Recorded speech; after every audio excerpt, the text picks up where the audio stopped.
All right, Rangers, we're diving into a whirlwind of controversy, drama, and big decisions shaking the very foundations of Rangers. From Ianis Hagi's shocking treatment to the baffling Todd Cantwell transfer that's got everyone raging. It's all kicking off, and if you think that's wild, wait until we unravel Clement's fiery dressing room fallout and Niels Coppen's bold transfer wish list after a summer calling an absolute shambles. Oh, and don't go anywhere because there's a twist in the Cyriel Dessers saga that could send him packing in January. Trust me, you'll want to stick around for this one. It's going to be explosive, and I've got some questions that'll stir up debate like a proper Ibrox derby. Let's get into it. Oh, here we go again. Another drama to pick apart, eh? So, Ianis Hagi, the lad's been through the ringer, hasn't he? 1 minute, he's shoved out to Howie like an afterthought, and the next he's back in the spotlight showing everyone what he's made of. Makes you wonder if the club's handling of him earlier in the season was a bit like forgetting you've got a fiver in your pocket until you're skint. Embarrassing is putting it lightly. Keith Jackson. Degrading, though? That's a loaded word if ever I've heard one. Now, it's no secret that Hagi's had it tough since that knee injury back in 2021.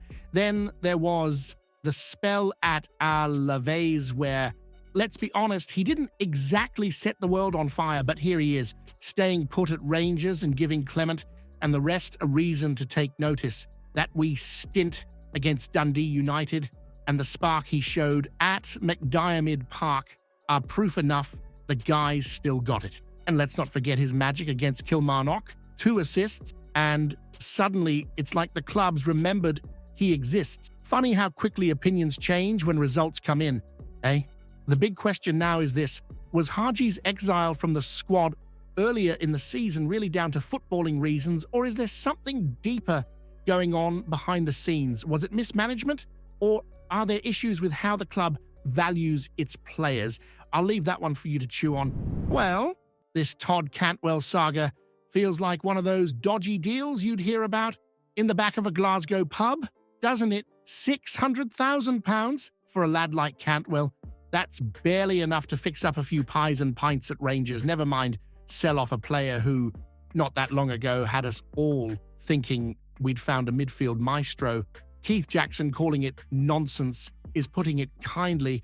If you ask me, it's a total shambles. This is a guy who walked into Rangers and made himself essential straight away. Scoring, assisting, winning the League Cup.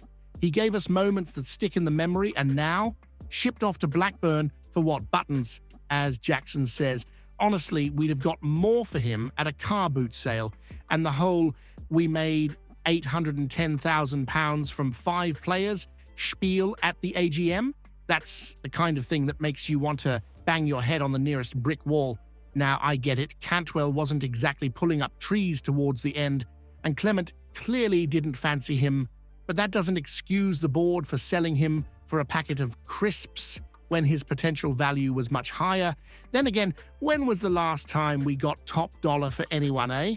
There's a pattern here, and it's not a good one.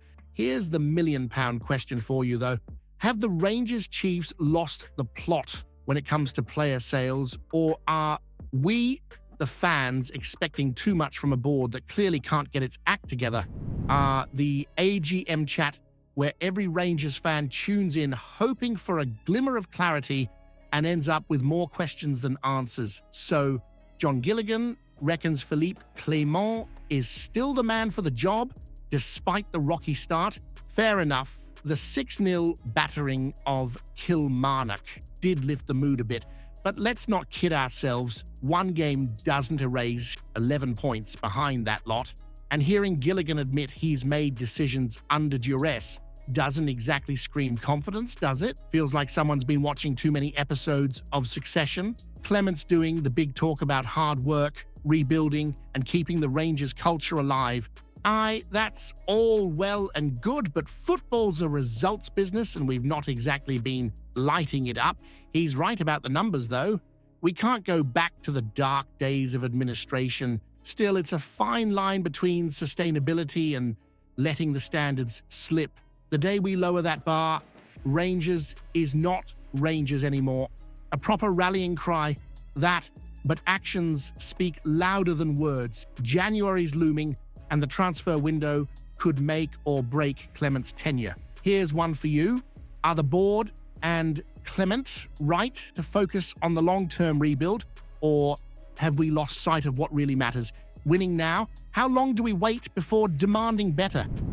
Here we are again, talking about how Rangers can sort themselves out after years of what looks like aimless wandering. Since the glory of the 2020-21 title, it's been like watching someone try to navigate the Clyde in a paper boat. 3 managers later, and Philippe Clement's still trying to figure out how to close the gap on Celtic. Enter Niels Koppen, giving us the AGM lowdown on how to fix things again. The plan? Lower wages, younger legs, and smarter signings? Sounds great on paper, but let's not forget we flogged 5 senior players for just £800,000 in the summer. That's a car boot sale, not proper business. Koppen's banging on about balance, athleticism, leadership, and technical skill, and sure, that's all fine. But words don't win games, and neither does sitting on potential while the first team struggles. Players like Jefte and Hamza Igamane are proof we can still find gems if we look hard enough. Hamza's got a goal contribution every 95 minutes. That's proper value for the £1.7 million we spent. But then there's the flip side. Experienced players like Robin Proper, brought in for leadership but barely making the bench. That's expensive dead weight, and it's killing us. Václav Cerny's been the exception, delivering when it counts, but how often do we find players like him? For every success story, there's a pricey flop sitting around collecting wages we can't afford. It's clear, if we don't nail the recruitment of experienced players, we'll keep throwing money away. Here's a question for you. Is it time Rangers ditch signing so-called leaders who don't perform and just put all our chips on developing youth and raw talent instead? Or is that too risky for a club that needs results now, not 3 years down the line? Cyriel Dessers, the great enigma of Rangers' strike force this season. He's been polarizing from the get-go, hasn't he? You've got some folks saying he's not had a proper chance, and others wondering if we've been sold a dud. Now, with Hamza Igamane banging them in and Danilo linking up like a dream, it's starting to look like Dessers might be yesterday's man under Clement. The Nigerian's been a regular in the lineup, but let's face it, the goals have dried up faster than a sunny day in Glasgow. Clement's finally hit on something that works up top, and unfortunately for Dessers, it doesn't include him. With January coming, the Belgian manager's made it clear he's shopping for another striker. If that happens, there's no way we're keeping 4 lads vying for the number 9 role. Something or someone has to give. It's a bit of a strange one, really. We brought in Dessers, expecting a reliable hitman, and now we're talking about letting him go before he's even had a full season. It's hard not to feel like there's been a massive disconnect between recruitment and what Clement's trying to build. Maybe it's just not the right fit, but it still feels like a waste of time and money. So here's a spicy one for you. If Dessers does go, do we chalk it up as another recruitment blunder, or should we trust Clement's judgment that he's not the man to lead the line? And more importantly, is it time Rangers stopped splashing cash on proven strikers and started putting faith in younger talent like Igamane